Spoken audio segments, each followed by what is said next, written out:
What's happening, Captains? How we doing out there? We've got page 5 of our COVID-19 packet here. Page 5 is very similar to page 4, not quite exactly the same though, because this time you have to predict your products. So to do that, you have to know the 5 different types of reactions. We've got synthesis, in which you have an element added to an element. We have decomposition, in which you have a single compound. Notice how there's no addition sign here. Decomposition is the only time you don't see an addition on the left-hand side of the arrow, on the reactant side. Single replacement is a compound plus an element. That's always going to be single replacement for us. Double replacement is when we have a compound plus a compound. And combustion is when you have oxygen as one of your reactants. And that's oxygen as in diatomic oxygen, O2. I'll put down there. All right, let's do it. So, number 6, we've got Na plus MgCl2. Well, first, it's going to be really helpful for us when we're predicting to know which type of reaction. Na right there, all by itself, that's an element. Anytime you see something all by itself, that's an element. Here, we've got MgCl2, that's a compound. They are compounded together, they're combined, they're joined. Think of like a compound word. They are together. So we have an element plus a compound. That is a single replacement reaction. All right. Well, in a single replacement reaction, we are going to need to consult our activity series. We need to know if Na is above Mg on the activity series. You guys have the activity series. It's one of the first pages of your packet. So Na is indeed above magnesium on the activity series. So Na is going to come in here and it's going to kick out the magnesium. Na is going to bully magnesium away, and instead of magnesium chloride, we are going to get, let's do it in blue here actually, we're going to get NaCl plus magnesium. So the Na came in here and it kicked out the Mg. Now the Na is with the Cl and the Mg is all by itself. Cool. So now, before we balance this and make sure that we have the right amount of elements on both sides, we need to make sure that the charges balance out as well. So what we're going to do is we're going to look at the periodic table first. If I look on the periodic table across the top, you can see all the little charges. So I'm going to go to my products, because we can always assume that the charges are balanced for our reactants. On the product side, I've got this Na right here. If I look at Na on the periodic table, and I look at the top of that column, I'm going to see that Na has a charge of positive 1. And if I look at Cl on the periodic table and I look at the top of that column, I'm going to see that Cl has a charge of negative 1.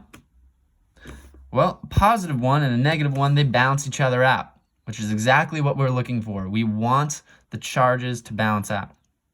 So I don't actually have to put in any subscripts at all. Those little numbers, those subscripts. I don't have to put in anything there because the charges are good to go. All I have to do is put in my coefficients to make sure that I have a balanced chemical equation, meaning, again, same amount of elements on both sides. So let's do that. We've got 2 Cl's right there. We've got only 1 Cl right here. So I'm going to put a big 2 out in front right there. Terrific. Now, I also have 2 NAs because I put this 2 right here. So that means I need to put a, boom, 2 right there. Great. Let's see. 2 NAs on this side, 2 NAs on that side. 1 Mg here, 1 Mg there.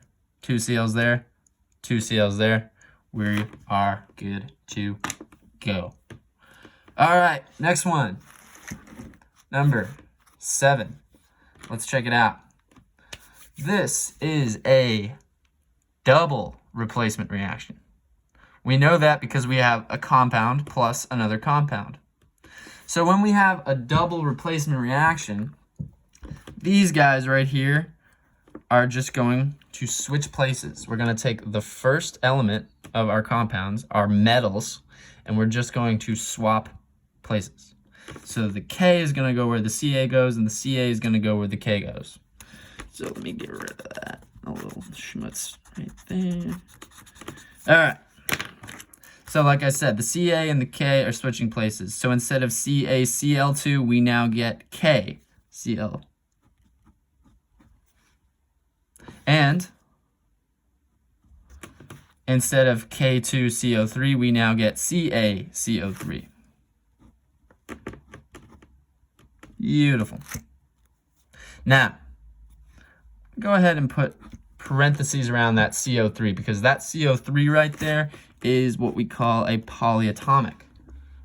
So that CO3 is stuck together. It doesn't break up. We've got CO3 on the left-hand side and on the right-hand side. It doesn't change.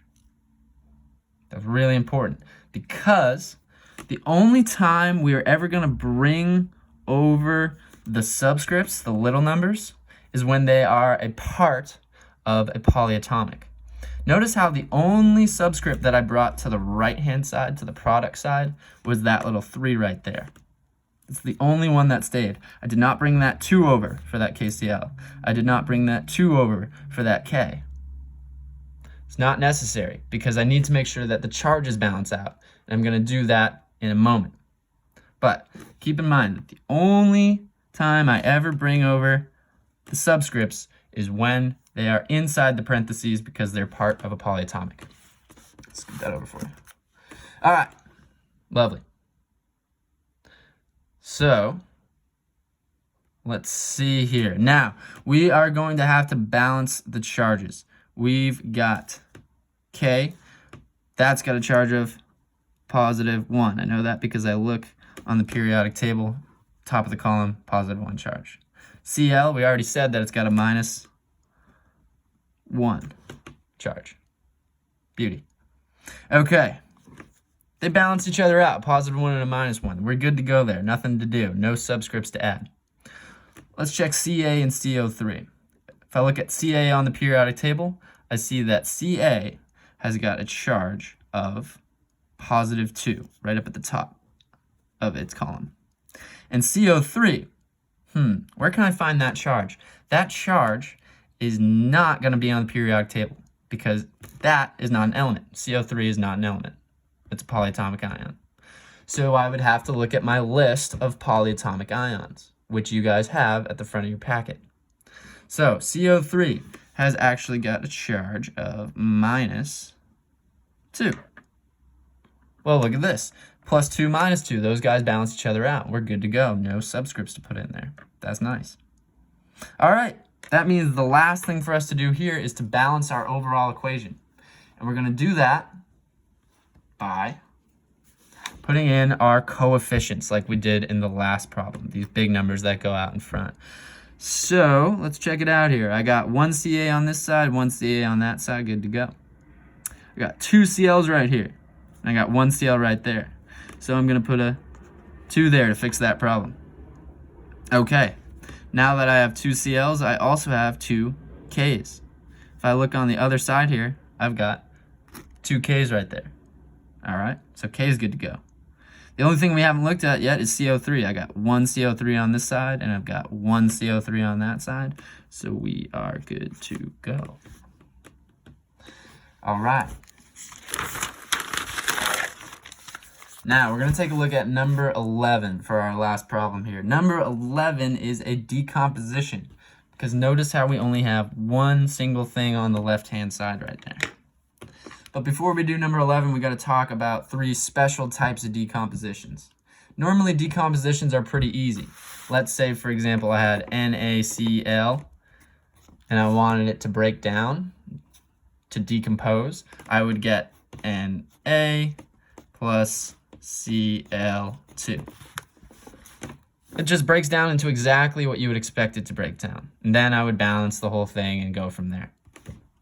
Cl, there's a 2 right there because it's a diatomic element. Remember, have no fear of ice-cold beer. Those are your diatomics. HNOF, have no fear. Whatever. You get the point. All right, here we go. So, KClO3, that's one of our special types of decompositions, because if I look up here, I see that I got a ClO3. That's what we call a chlorate. So, any time I have a metal chlorate, that means I'm looking at a special decomposition. Here I have a metal chlorite because K is a metal and ClO3 is my chlorate.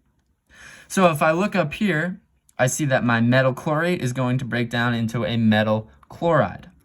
So K is my metal, and chloride is just Cl plus O2.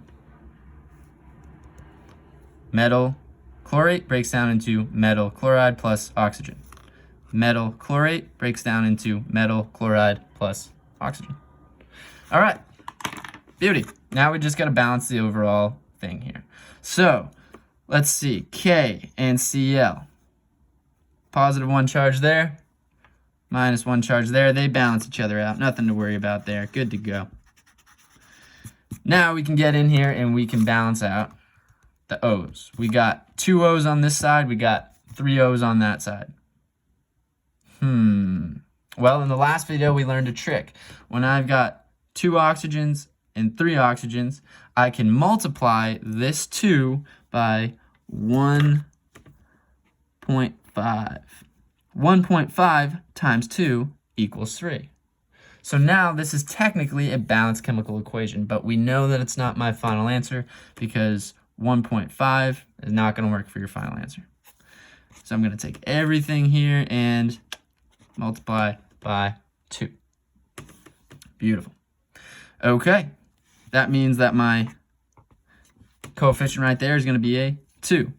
My coefficient right there is going to be a 2. And my coefficient right here, 2 times 1.5, is going to be a 3. Beauty. There is my final answer. 2 KClO3 yields 2 KCl plus 3 oxygens. Beautiful.